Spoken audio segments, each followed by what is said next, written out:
Assalamu alaikum wa rahmatullahi wa barakatuh. So today we are going to continue with our refutation of our Sultan's book. We are going to be finishing the book today itself because the 7th, 8th, and 9th chapter don't really have to do much with refutations. A few simple statements and few simple arguments can be made to refute basically all the points that he is trying to make in these chapters. So the first chapter, it has to do with the Quran. So we will quickly be refuting that, inshallah. As a source of objective morality, the Bible is one of the worst books we have. It might be the worst. In fact, if we didn't happen to have the Quran, so this is just trying to put the Quran and Islam in a bad light before even giving the argument itself. So let's look at some typical problems with the Quran, and he's just gonna go over some of the typical problems that he sees with the Quran.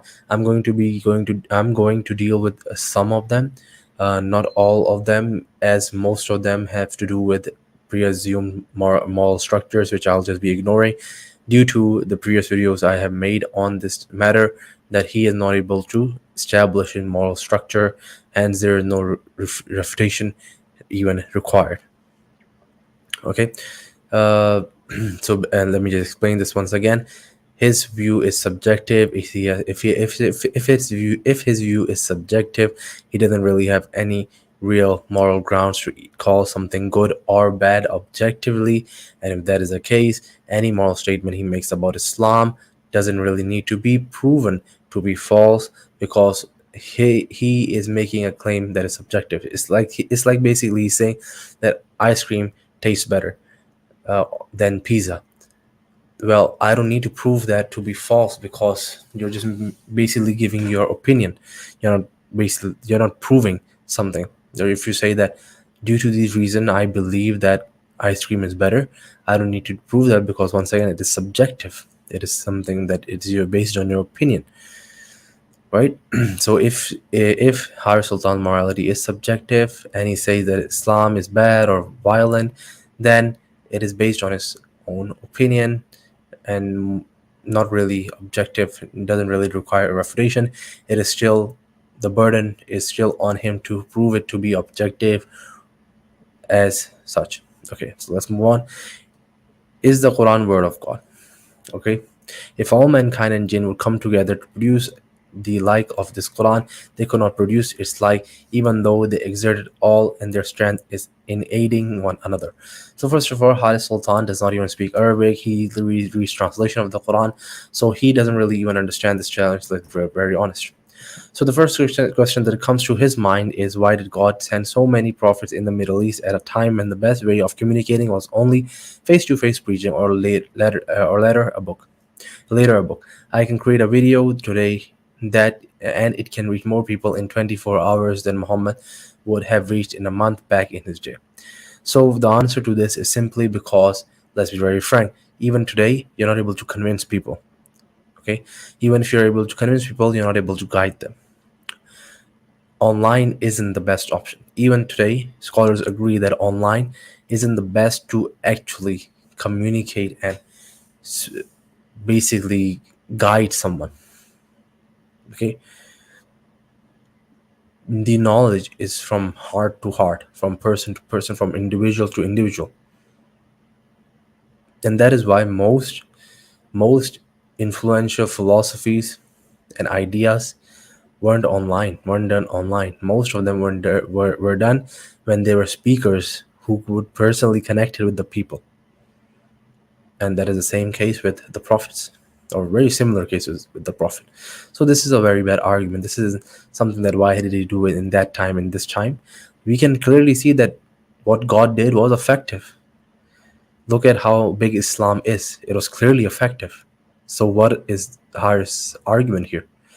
Second, why did Allah pick one language over every other language, and the one that is easily distorted? Muslims will say, well, all languages are distorted. This is true, but this is a human problem, so why couldn't Allah create a language that wouldn't be distorted? After all, He is capable of doing anything, right?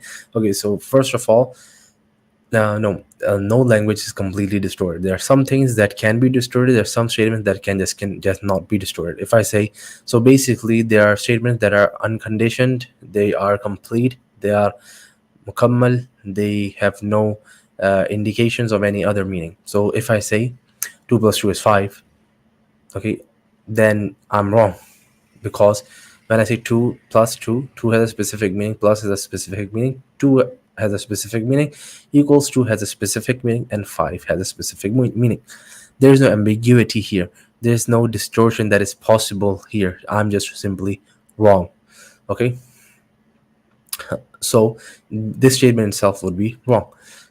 But if someone was to say that the sky is blue, then obviously he wouldn't mean the sky literally is blue. What he sees is blue, right? And through science and whatever, that the sky doesn't necessarily need to be blue in the sense that we say it is. So I'm not gonna get into the science. Okay, so yeah. Or someone will say the sea is blue, but the sea is actually transparent due to the way that waves uh, interact with the sea or the water and hit our eye, that causes the color to be seen as blue, right? But the water itself is obviously transparent. So yeah, so statements in all languages, there are some statements that can be distorted, some statements that cannot be distorted. And if Haris would have studied any book on usul, a good book would be by Imam Zakaria al-Ansari, Lub al-Usul, I believe. Amazing book on usul. It's like somewhat of an intermediate book on usul. Or Al-Waraqat by Imam al-Juwayni. He would have understood that language has these different possibilities. There are some possibilities that don't have multiple interpretations. So when I say "Qul huwallahu ahad," say God is one, there's not real. No one would say that God is two. Here, one means one. Simple as that. There cannot be any distortion here. Okay. So Haris Sultan clearly doesn't know anything what he's talking about over here. He doesn't know anything about the Arabic language. Okay, so next, there are hundreds of scholars today who interpret the Quran the way that they want to. Let's pick some common problems in the Quran that have confused the living daylight out of these scholars. Earth is flat. Sheikh Abdul Aziz ibn Abdullah. Earth is not flat. Zakir Naik. The sun goes around Earth. Sheikh Badr al Khaybari. The sun doesn't go around the Earth. Zakir Naik. Kill an apostate. Yusuf Qaradawi. Don't kill enough for apostate, Dr. Shabir Ali. Evolution is correct, Dr. Yasir Qadi. Evolution is not correct, Zakir Naik. Okay, first of all, Dr. Yasir Qadi, he doesn't hold to the view, he doesn't really hold to evolution or Darwinian evolution. So I don't know why he's saying that his view is different than Zakir Naik. I believe Dr. Yasir Qadi's view is basically identical to Zakir Naik, which is basically exceptionalism of Adam alayhi salam. And he, like Adam salam, didn't come into existence through evolution. He was a special creation of God by his yad, sifatul yad. I believe both of their views is identical in that matter. Kill an apostate, don't kill an apostate. Dr. Shabir Ali is not a scholar. Okay, so yeah, he's not a scholar. He hasn't done that curriculum, that scholarly curriculum that needs to be done to at least be called scholar in some sense. He hasn't done that. Earth is flat, Earth is not flat. Okay, Earth is flat, Earth is not flat. Like, this is an ijtihadi matter. What about it? The Quran doesn't make a clear-cut statement about it. It's not about it being interpreted in wrong ways. The Quran doesn't make an explicit statement about Earth being flat or not. Simple as that. But there are scholars who have said that there is basically a consensus, like Ibn Taymiyyah rahimullah, he says that there is basically a consensus among scholars that the Earth is not flat. The sun's go around. See, like, actually code scholars. So I'm going to make this clear. Shabir Ali is not a scholar. Dr. Zakir Naik is a dai. He's not a scholar, like an alim. Okay, and he makes that somewhat clear when he says that he takes knowledge from other scholars. Like he has mentioned, I believe, Sheikh Khadidu, and then he has mentioned Mufti Taqi Usmani from Pakistan. So yeah, let's move on to the next slide. So Haris Sultan is basically making a straw man out of the Islamic position here. Now he has some other problems with the Quran, the Big Bang. Do not those who disbelieve see that the heavens and the earth were mashed together, then we ripped them apart, and then we made of water every living? Would they not believe? So Muslim came, then this verse is telling us about the Big Bang, as Allah is saying everything was mashed together and then ripped apart. Okay, so first of all, Harris Sultan clearly doesn't understand. There are two type of tafsir. Okay, there are two categories, or basically different kind of tafsir. One is tafsir mawthura, which is basically decisive, correct, without a doubt. You cannot deny that tafsir. So it's a very basic, apparent tafsir that no Muslim can deny. Then there is tafsir al-rai, which is tafsir based on opinions, or not opinions. No, I shouldn't say opinions, but rather analogies or possible interpretations. But when it comes to this Big Bang and scientific interpretation, there are possibilities. It is not necessary that the Quran means that. Some scholars derive that meaning, but they agree that it is possible that they're incorrect about these matters. So yes, the scientific miracle argument is hence very weak, and I, according to many other thinkers, do not adopt this argument, the scientific miracle argument, because it's very weak, because it is based on tafsir al-Rai, not tafsir al-Mafsura, which is not. Basically, it can be even the interpretation is a possibility, is one. Okay, scientific inaccuracies of the scripture. So Haris Sultan goes on to talk about these scientific miracle claims. So just basing me making this argument that scientific miracle is not basically the fundamentals of our belief. If someone's iman increases based on this, the tafsir, which is a possibility, the scientific possibility that the Quran could be indicating to that is fine. His iman increases, but in no way, shape, or form should he base his belief on this. Allah Ta'ala. Scientific inaccuracies and scriptures. So yeah, like they believe in Noah's flood, Adam and Eve being the first human whose children obviously married, and their siblings, and the splitting of the moon as Joy surviving 3 nights inside a whale, and many more. Like, how are these scientific inaccuracies again?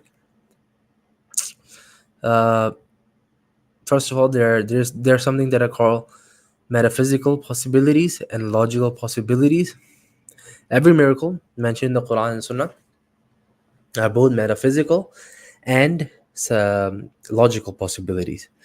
Now, him saying that there are scientific inaccuracies, do you mean that I believe what Haris Sultan really means here is that they are naturalistic impossibilities? Because yes, if you assume naturalism, then yes, these miracles are impossible. But the problem with that is that you cannot assume naturalism, because that is what we are discussing, Islam. We cannot assume, because that is what we're discussing. Is naturalism true or false? Basically, if Islam is true, then naturalism is false. But the thing with science is that science assumes methodological naturalism. That is one of the philosophical assumptions of science, that what you need to assume to practice science, basically, which Haris Sultan obviously doesn't know. So yeah, these are not scientific inaccuracies. And even if something is scientifically inaccurate, it doesn't mean it's false.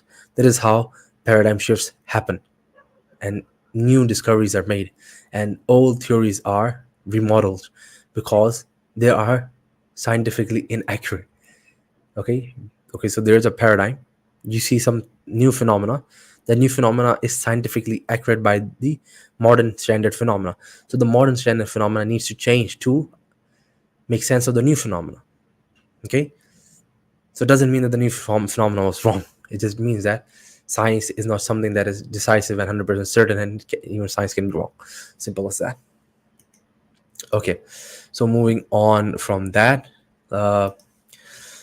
geocentric model of Earth.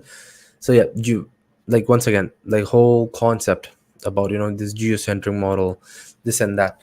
So the thing with that is that the Quran is not decisive on this. If someone believes either, he's still a Muslim, but so it's not like one, he has to believe in one and not the other. Okay, because there is something that is known as qatib dalala, meaning the decisive indications of the text.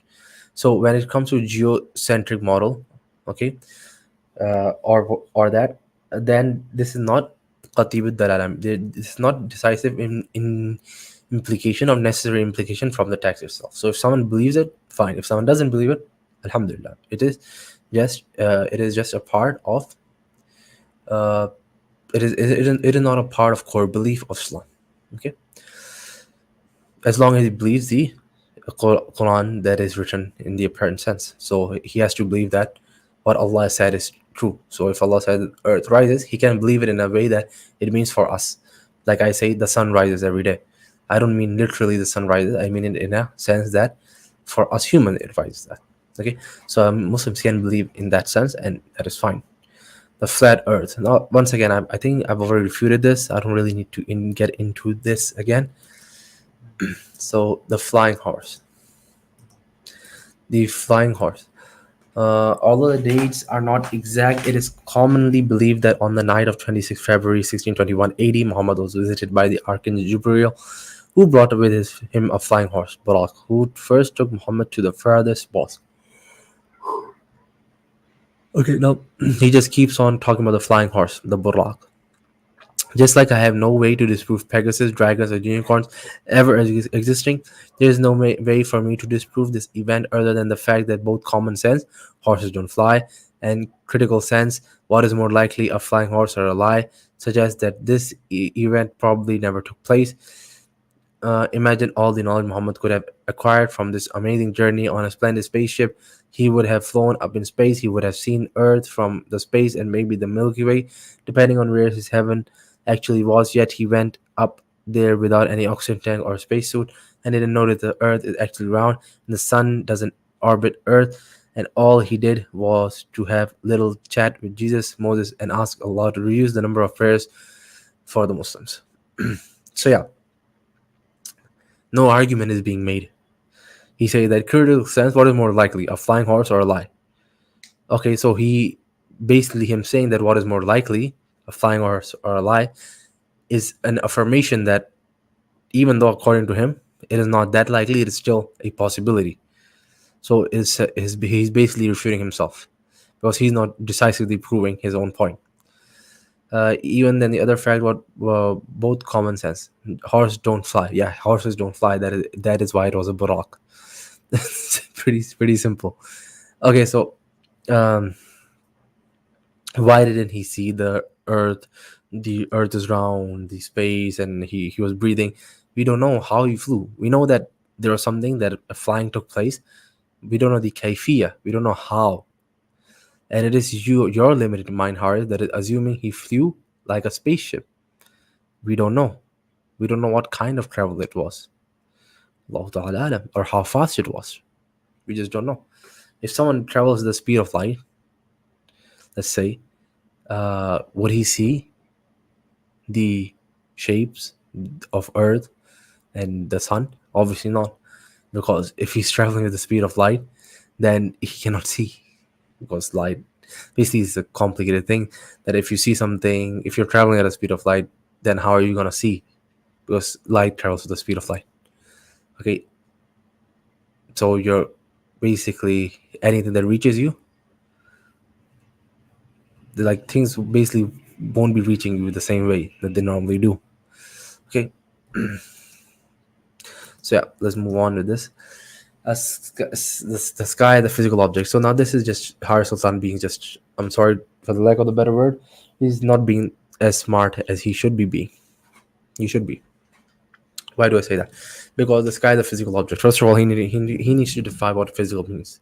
Because in Arabic, or let's say Islamic science, or the science, the natural science that was studied in the Islamic tradition, okay, so which at the time would be something like around what we now call natural philosophy. Physical was something that was a jism, or it has atoms. Okay, the Muslims, there is no indication from the Quran or the Muslims that, or the Prophet Muhammad that the early generation believed the sky to be in such a fashion. This is Har's own reading inward of to the scriptures. Harris is reading this into the scriptures rather than driving it out of it, and it's pretty clear. So, and also lost verses. Now he gives uh, the narration about the goat eating the Quran. The goat eating the Quran doesn't prove that the verses were lost. It just shows that a goat ate some papers. It doesn't mean that those papers were the only papers that had the Quran in them. It's just a stupid argument by Har Sultan. It's a very, not even weak, it's just bad argument. Modification of the Quran. These lost verses can be somewhat disputed by Muslims, scholars. Modification. So yeah, no one believes in modification of the Quran. Anyone who believes that the Quran was modified is a kafir. Now, Nasik Mansukh is a different term. Okay, the mere fact that Muslims decided to abrogate certain verses means that the verses were contradictory. No, they were not contradictory. For something to be contradictory, it needs to be A and not A. So okay, so there's no place in the Quran where it's like A and not A. So if you read any book on logic, and in Islamic tradition we do read, so like even if you read like ethology, they talk about contradictions. They basically give 8 categories that needs to be fulfilled to be contradictory. So basically it needs to be the same subject regarding the same object, okay, same thing that we're talking about, same time, same location, same context basically. So it needs to be affirmation of something in the same context and a negation of something in the same context. That is a real contradiction. Nowhere in the Quran does that take place. So Sultan is making stuff up. Even in abrogation, something like this doesn't really take place. When abrogation of the verses occur, it doesn't really like contradict. Okay. Okay. The Quran was collected from memories. So I'm just gonna go there. So now this is Har Sultan's 8th chapter. Now Har Sultan is arguing that Muslims can be divided into four categories: jihadis, Islamists, carefree, and seculars. So he argues that jihadis are the Muslims, non-Muslims should be. These are the Muslims non-Muslims should be most afraid of, as they not only believe in the violent verses but also are willing to act upon them. Common examples are ISIS and Taliban. Taliban and ISIS are completely different breed. They're completely different. Okay, it's stupid if to join Taliban and ISIS in the same view. Okay, and it's like weird because like the Har Sultan, what he's trying to imply with this categorization is that jihadis are the top, Islamists are like in the middle, carefree are less, and then secular are the least. So he's kind of basically implying that the jihadis know the most and affirm the most of what the Quran is really saying and act upon it the best, and seculars are who do not affirm the most and do not act upon it the most. So this is what Har Sultan is implying. So let's read. So he's saying that, okay, now Islamists, who are the Islamists? These are also fundamentalists who believe in every word of the Quran literally but do not actively take part in the action required to spread Islam. Common examples are Linda servers and Hizb ut-Tahrir.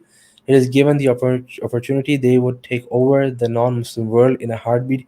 They are generally sympathetic towards ISIS and Taliban. Hizb ut-Tahrir is sympathetic towards ISIS. Like what world are you living on? What world are you living on, Harris? Okay, pretty weird. Okay, so no, so Islamists like fundamentalists, but they are afraid or they do not act according to Islam. Like what are you saying this? No, people who have been part of Hizb ut-Tahrir, the lineage that they take, the people who are actively part of it. Like I'm talking about the top people, who actually founded it, and their ancestors. We talk about them.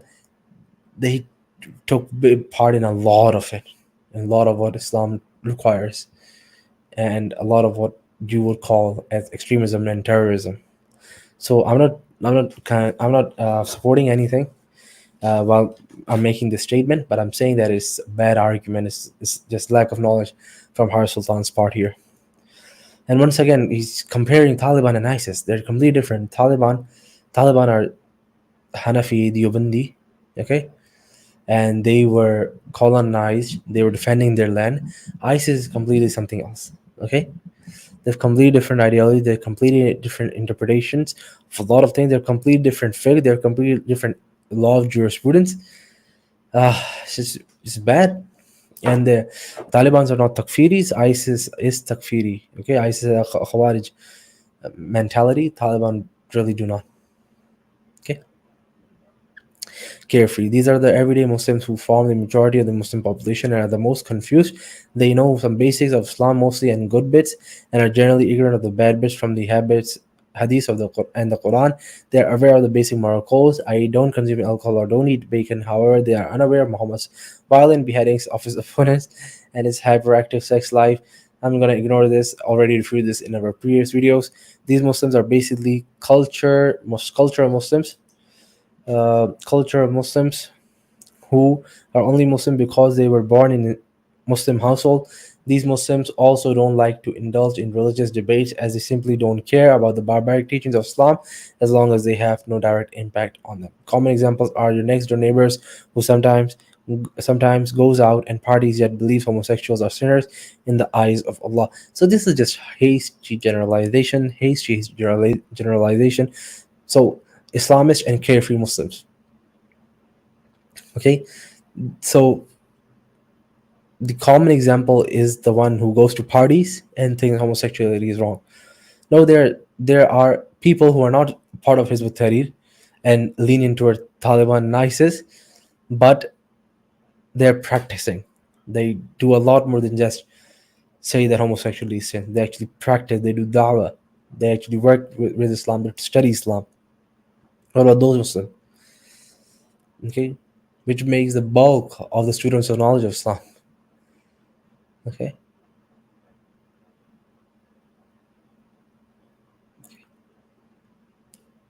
very bad characterization, and it's just only four characterization. Muslim, we can divide Muslims in four categories. No, Muslims are not like some thing that you can just label.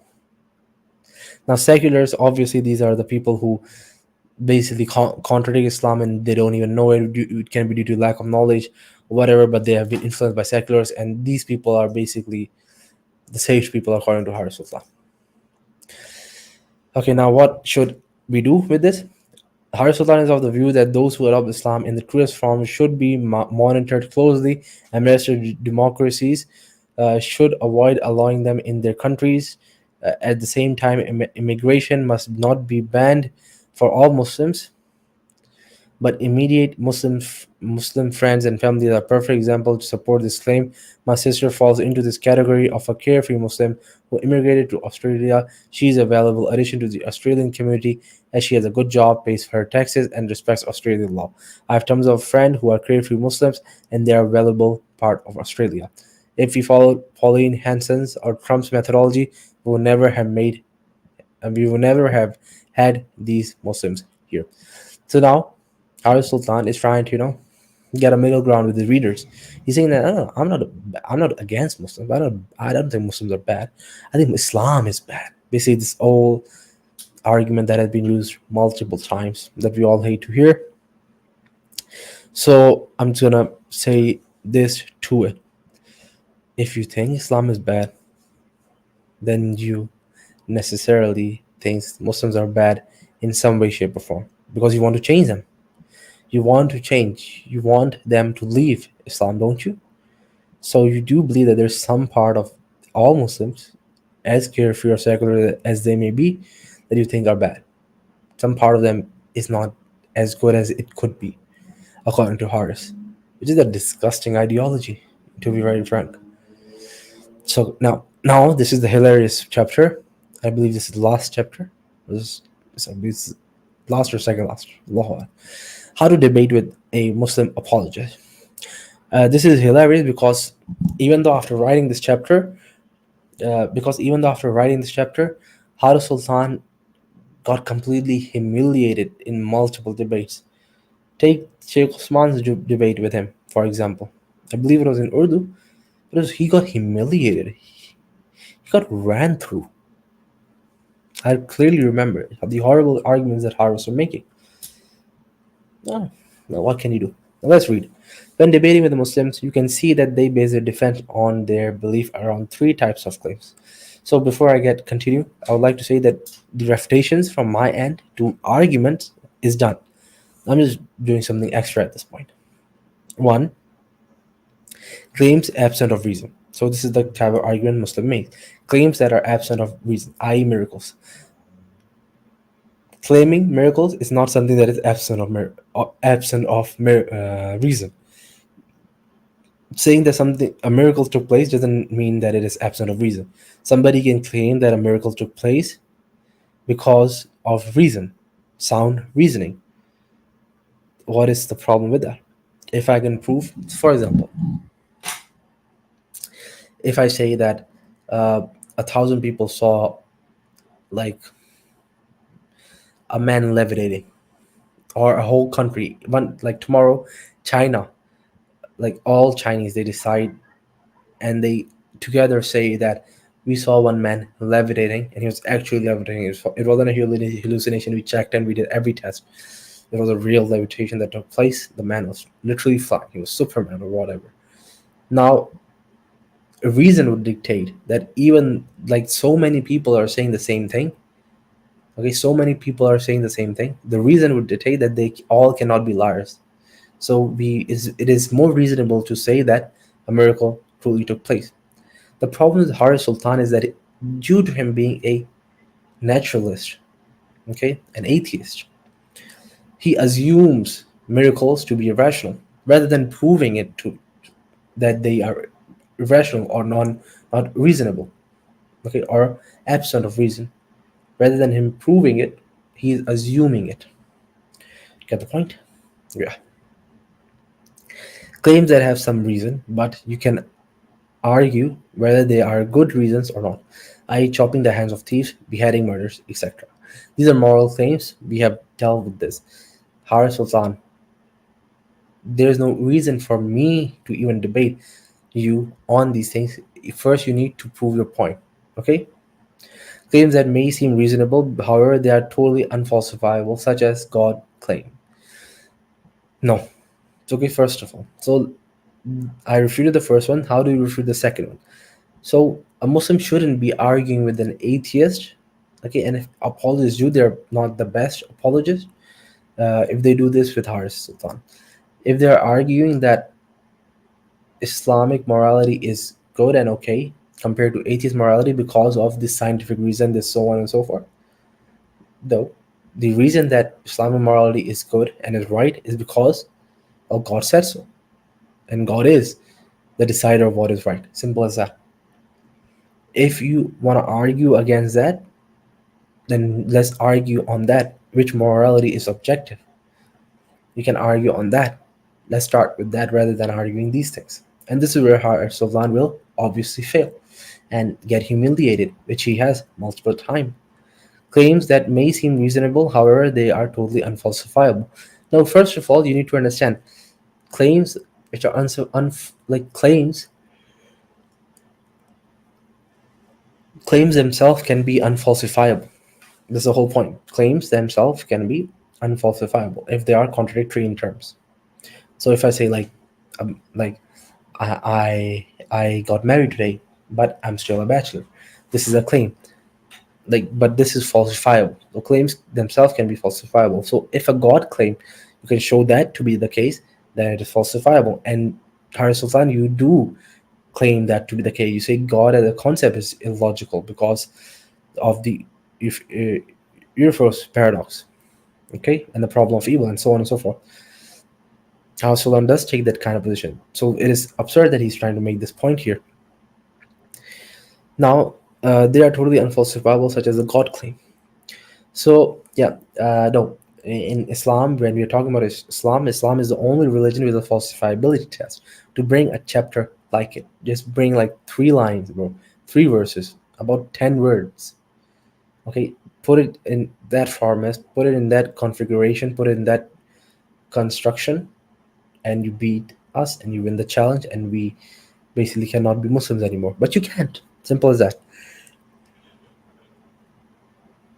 So Islam is the only religion that is a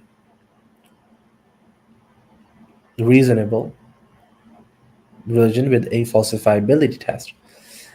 And God's claim is not unfalsifiable. God's claim is not unfalsifiable. Okay?